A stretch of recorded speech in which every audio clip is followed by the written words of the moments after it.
होना चाहिए।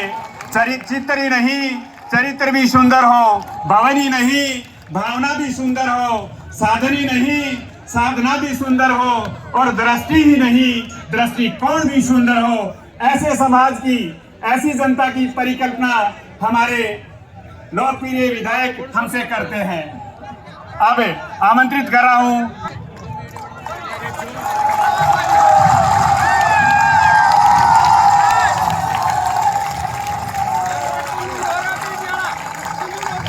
सर्वप्रथम उपस्थित यहाँ पर जो देवतुल्य बुजुर्ग बैठे हैं उनके श्री चरणों में प्रणाम करता हूँ। खून से भी बढ़कर रिश्ते के सभी नौजवान साथियों को नमस्कार करते हुए मातृशक्ति के रूप में अभिनंदन करते हुए स्वागत करना चाहता हूँ मैं इस खेतड़ी की धरती और छोटे से रामकुमारपुरा पंचायत और छोटी सी धानी चबूतरा वाली में राजस्थान के उप मुख्यमंत्री माननीय प्रेमचंद जी बैरवा का यहाँ पर बहुत बहुत स्वागत है, अभिनंदन है। स्वागत करना चाहता हूँ मैं हमेशा परिवार में बड़े भाई की तरह अपने सर पे हाथ रखने वाले और स्नेह रखने वाले, और जब जब भी हम टूटते थे, बिखरते थे और हमें दोबारा संभाल लेने वाले मेरे बड़े भाई सतीश जी पूनिया का बहुत बहुत अभिनंदन, दिल से अभिनंदन करना चाहता हूँ। स्वागत करना चाहता हूँ हमारे संत शिरोमणि बलदेव दास जी का और सवाई भोज के मैन सुरेश दास जी का और हमारे क्षेत्रीय संत बाबा जसनाथ जी का और अन्य संत जो यहाँ पर उपस्थित है, मैं खेतड़ी की जनता की तरफ से उनका बहुत बहुत स्वागत करना चाहता हूँ। हमारे विधायकगण हमारे सहयोगी के रूप में पधारे हैं और आशीर्वाद के रूप में पधारे हैं, और हमारे सांसद महोदय जो हमेशा हमारा स्नेह रखते हैं और जिले में इतना घूमते हैं और खेतड़ी में विशेष कराते हैं, और इस मेले में तो वो जब से बने हैं उस कार्यक्रम में हमेशा पधारते हैं। मेरे बड़े भाई नरेंद्र जी खींचड़ का स्वागत है। जाबर सिंह जी खर्रा जो हमारे परिवार की तरह स्नेह रखते हैं उनका भी स्वागत है। विधायक हमारे गोवर्धन जी वर्मा जो दोबारा विधायक बने हैं उनका हमारे साथ युवा मोर्चे से भी संपर्क था, और जब ये प्रधान थे जब भी हमारा संपर्क था। मैं सम्मान करना चाहता हूँ इस काचरान सम्मेलन में, मैं सम्मान करना चाहता हूं कुलदीप जी धनखड़ का जो विराटनगर से चुन के आते हैं और बड़े संघर्षशील नौजवान हैं, उनका भी सम्मान करना चाहता हूं, और मेरे छोटे भाई सुभाष मील का सम्मान करना चाहता हूं। इसी कड़ी में सम्मान करना चाहता हूं पूर्व विधायक प्रेम सिंह जी बाजौर का जो एक अटल चट्टान है, और उन्होंने शहीदों के लिए राजस्थान में जो किया है मेरे हिसाब से कोई कर नहीं सकता। और आप समझते हो कि बिना कारण किसी की बड़ाई करना इंजीनियर धर्मपाल का स्वभाव नहीं है। मैं कहना चाहता हूं कोई व्यक्ति अपने माँ बाप की मूर्ति लगाते भी आदमी सोचता है, लेकिन 1100 जवानों का जिसने मादरे हिंद के लाडले सीमाओं पर अपना शरीर का बलिदान दिया, उनकी 1100 की मूर्ति लगाकर इस देश में जो कीर्तिमान स्थापन किया है, मैं प्रेम सिंह बाजौर का स्वागत करना चाहता हूं। पूर्व विधायक शुभकर्ण जी चौधरी जो हमारे साथ साथी और सहयोगी के रूप में रहते हैं, दुर्भाग्यवश 419 वोटों से ये छोटी सी जीत बड़ी खलती है साथियों। पिछली बार अपन 957 वोटों से हारे थे। कभी मैं भूलना चाहा तो भी आपने भूलने नहीं दिया कि सुबह शाम तक यही कहते थे, ये और कर लेते वो और कर लेते तो ऐसे हो जाता। ऐसे हमारे थोड़े से दुर्भाग्यशाली रहे। शुभकर्ण जी चौधरी जी का इस किसान सम्मेलन में स्वागत करना चाहता हूं। मैं स्वागत करना चाहता हूं पूरी जनता और उपखंड खेतड़ी की तरफ से और रामकुमारपुरा की धरती की तरफ से केडी बाबर जी का पूर्व विधायक और हमारे यहाँ पर जो प्रभारी हैं उनका स्वागत करना चाहता हूँ। हजारी लाल जी का स्वागत करना चाहता हूँ, और निश्चित रूप से मेरे से कोई ना कोई गलती जरूर होगी, किसी का नाम जरूर छूटेगा, वो अगले मेले में बिल्कुल नहीं आएगा, ये बात है। इसलिए मैं सम्मानीय मंच कह के सबका सम्मान करना चाहता हूँ, उपस्थित समुदाय का सम्मान करना चाहता हूँ। लेकिन इस बार मुझे एक बात कहना जरूर चाहूंगा आप लोगों से कि पहले जब हम इस कार्यक्रम करते थे, किसान सम्मेलन करते थे, तो निश्चित रूप से आप में जोश होता था। लेकिन इस बार ये जो बीच की जो दूरी बढ़ी है, ये मैंने नहीं बढ़ाई है, मैं तो अभी भी वही हूं आपके पास ही।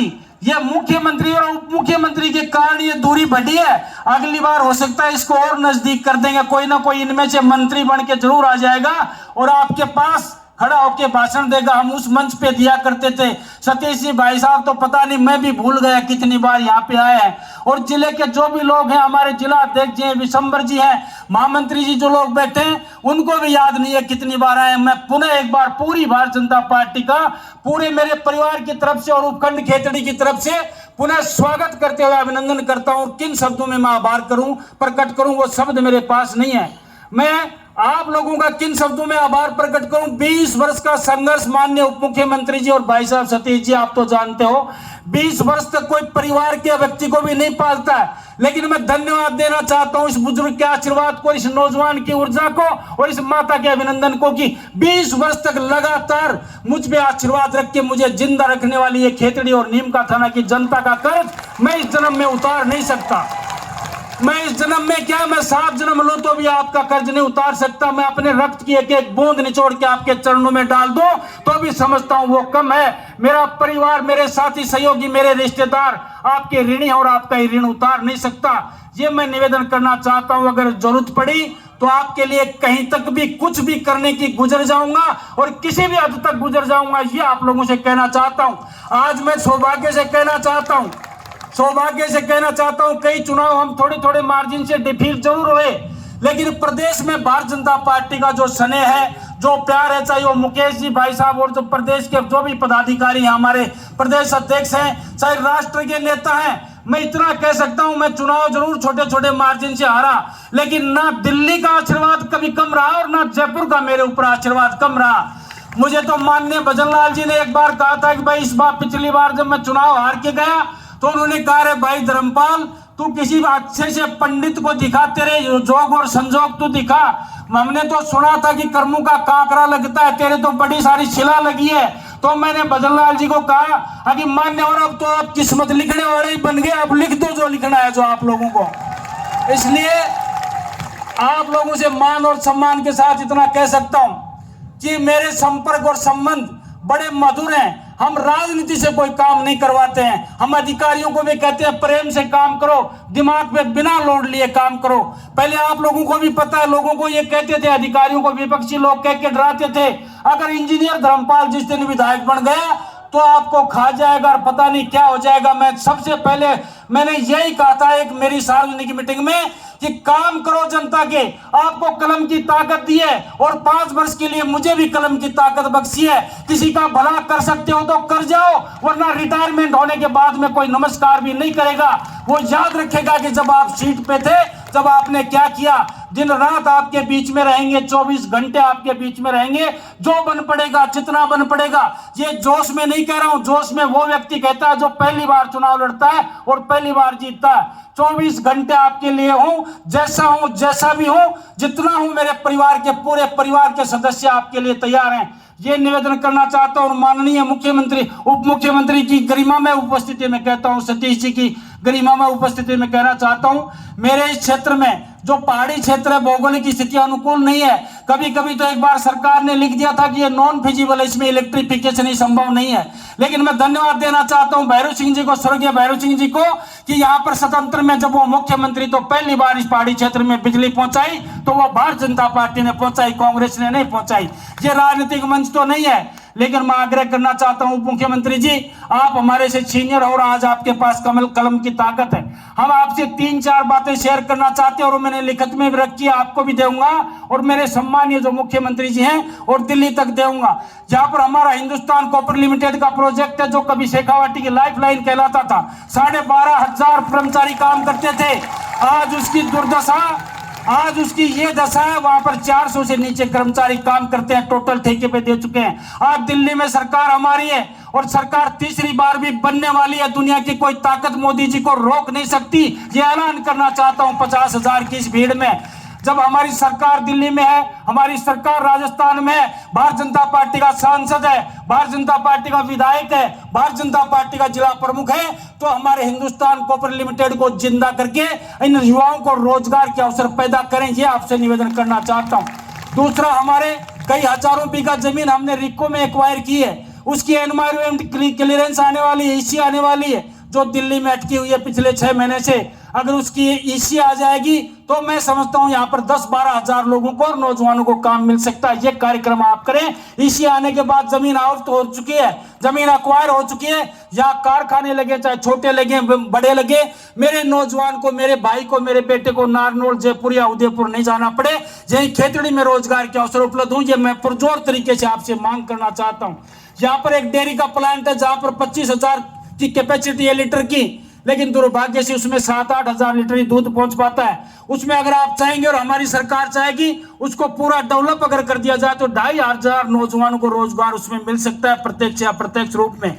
ये मैं निवेदन करना चाहता हूं। और दूसरा जो आपका ही काम है उसमें कहीं किंतु परंतु नहीं है। हमारे पहाड़ी क्षेत्र जिसमें बांसियाड़ खेतड़ी के नाम से एक रिजर्व कंजर्वेशन बनाया गया है, उसमें माननीय श्रीमती हमारी वसुंधरा राजे जी की तरफ से बजट दिया गया था। उसमें अगर और बजट मिल जाए तो सरिस्का और रणथंभौर की तरह हमारे हजारों हेक्टेयर का जो एरिया है उसमें पर्यटक की आवक हो जाए, हमारी सफारी चल जाए और नौजवानों को प्रत्यक्ष और अप्रत्यक्ष रूप से 5000 लोगों को रोजगार मिल सकता है। ये मैं लिखित में आप लोगों को देना चाहता हूं। भाषण तो हमने खूब झाड़े और लंबे लंबे मंचों पे झाड़े। अब ये जो लोग भाषण पे ताली नहीं बजाएंगे, अब तो ये काम पे ताली बजाएंगे, क्योंकि अब तो ये काम चाहते हैं। अब ये काम इनका नहीं होगा तो निश्चित रूप से इनको मायूसी हाथ लगेगी। और इतने वर्ष के संघर्ष के बाद मुझसे उम्मीद भी कुछ ज्यादा लगी है। आपका आशीर्वाद बना रहे और हमेशा आप लोग हमारे साथ कंधे से कंधा मिलाकर काम करें। पुनः एक बार मेरे पिताजी स्वर्गीय राम कुमार जी की पुण्यतिथि पर आप इतनी संख्या में आए हो, मेरे अनुमान से बाहर है। प्रशासन ने भी ये कहा था कि हम तो अब संभाल नहीं सकते, आप ही संभालो। मैं जब नीम का थाना गया था मूर्ति पे माल्य अर्पण करने के लिए, तो यहाँ के सीओ ने कहा साहब हमारे बस की बात नहीं है, हमसे भीड़ काबू नहीं हो सकती। जितनी भीड़ यहाँ पर है उतनी रोडों पे घूम रही है। मैं पुनः कहता हूँ ये आशीर्वाद बनाए रखना, चाहे कभी भी मौका देना या न देना, लेकिन स्वर्गीय राम कुमार जी की पुण्यतिथि पर जरूर पधारना। ये मैं आप लोगों से आशीर्वाद की मांग करता हूँ। पुनः एक बार आप लोग पधारे।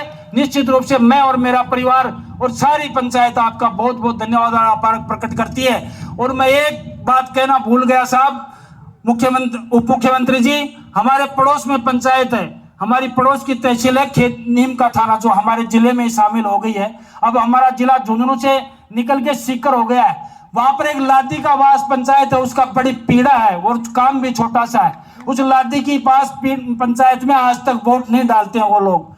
उनका कहीं समायोजन करना है, उनको पाटन पंचायत समिति में रखना है, इधर उधर रख दिया। अगर हो सके तो मैं आपको वो लिखित में उपलब्ध कराऊंगा, वो काम जरूर करवाना। निश्चित रूप से आपकी अति कृपा होगी। पुनः मुझे इस वक्त पर यही निवेदन करना था, मेरे कम कहे हुए कथन को ज्यादा समझना। इन्हीं शब्दों के साथ अपना कथन समाप्त करते हुए अपनी वाणी को विराम देता हूं। सबको राम राम, बहुत बहुत धन्यवाद।